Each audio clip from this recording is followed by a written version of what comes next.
Hi, this is George Kattouf with AgelessTimeless.com. Well, I've just fallen and I got up. Have you ever seen a commercial like that? Almost nightly, I see a repetitive commercial, and what they are selling is the idea that you've fallen and you can't get up. So the statistics that they present indicate that 1 out of 3 people over the age of, I believe it's 65, I don't really care, will fall and will not be able to get up. Does that mean I don't care about those people falling? Absolutely not. What it means is, why don't we have a commercial that talks about what we can do to strengthen our bodies so that those statistics go down?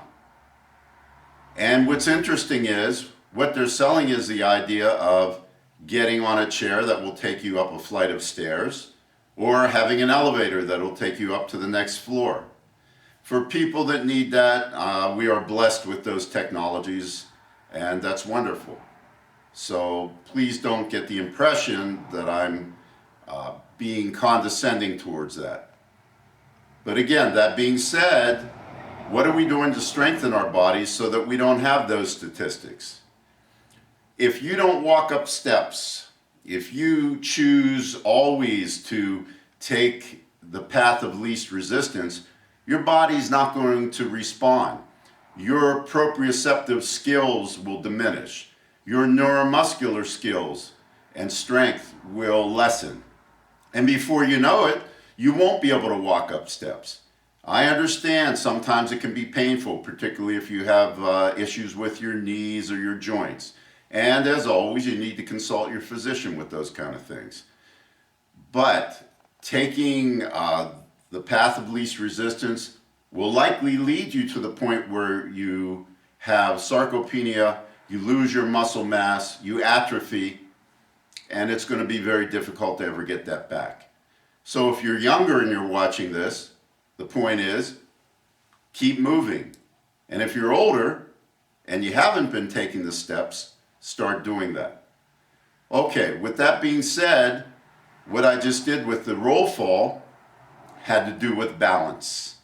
And we're going to talk a little bit about that today and what we can do. Once again, I believe martial arts is an excellent opportunity to enhance balance. So in martial arts, obviously, we develop kicking skills, but that's not really what I'm interested in today. I'm interested in balance. When you think about it, any kick that you throw, unless you have both feet off the ground, requires you to have the balance to at least have 1 foot off the ground at a time.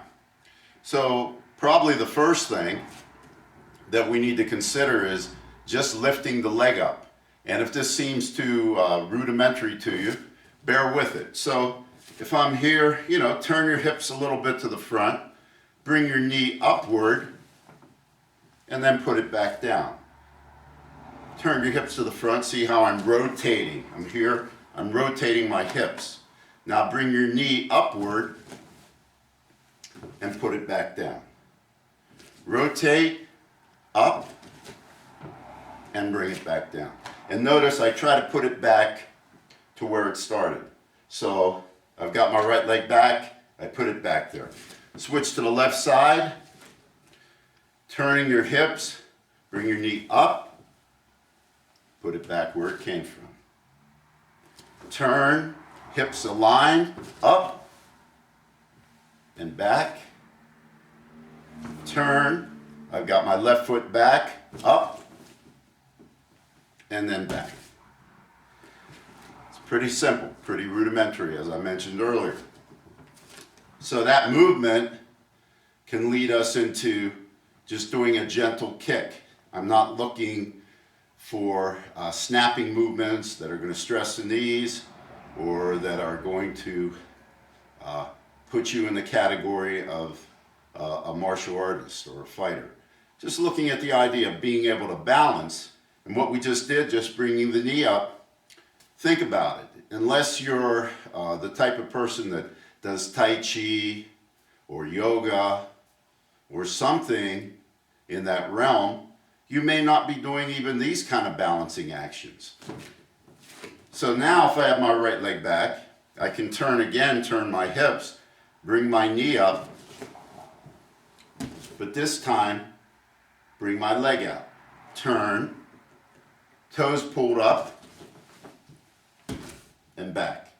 Turn, knee up, out, and back where I came from. We can do the same thing with the left side. Rotate, up, and back. Rotate the hips, bring the knee up, out, and back. Rotate, up, and back.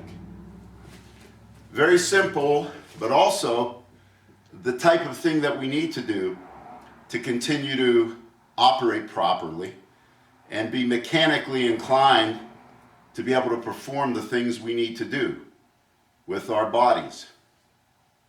So you can do those many times during the week. Just practice lifting your legs up. But you may have digressed to the point where this is cumbersome. This is difficult. So I always add a modification. That's what we'll do now.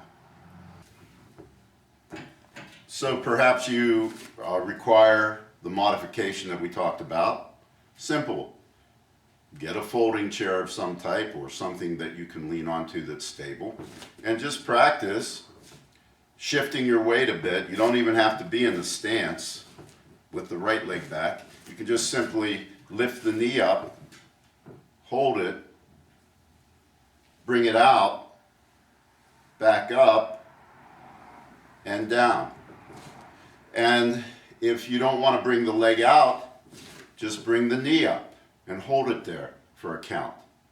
Occasionally, what you can do, maybe you're holding on tightly, but maybe the key for you would be to eventually lift the hand, put it back down, and then put your leg back down.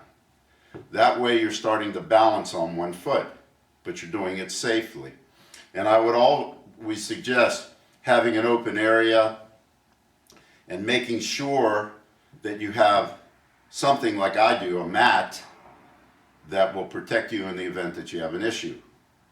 So one more time, the modification might be just putting pressure on the chair, bringing the knee up.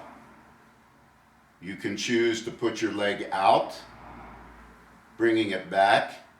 You can let the hand go, putting it back down. And you can do this for both sides. So when you're doing that in that rhythmic manner, you can feel your quadriceps and your hamstrings and your balance point all in one simple exercise. But remember, it's not the simplicity, it's the idea, are you going to be able to fall and get back up? Do you have the balance to slip, to move, and to be able to recover or regain your balance? That's what I'm shooting for with this. I want to make sure that all the ageless athletes have good balance and stay safe and healthy. This is George Kattouf for AgelessTimeless.com. Stay young.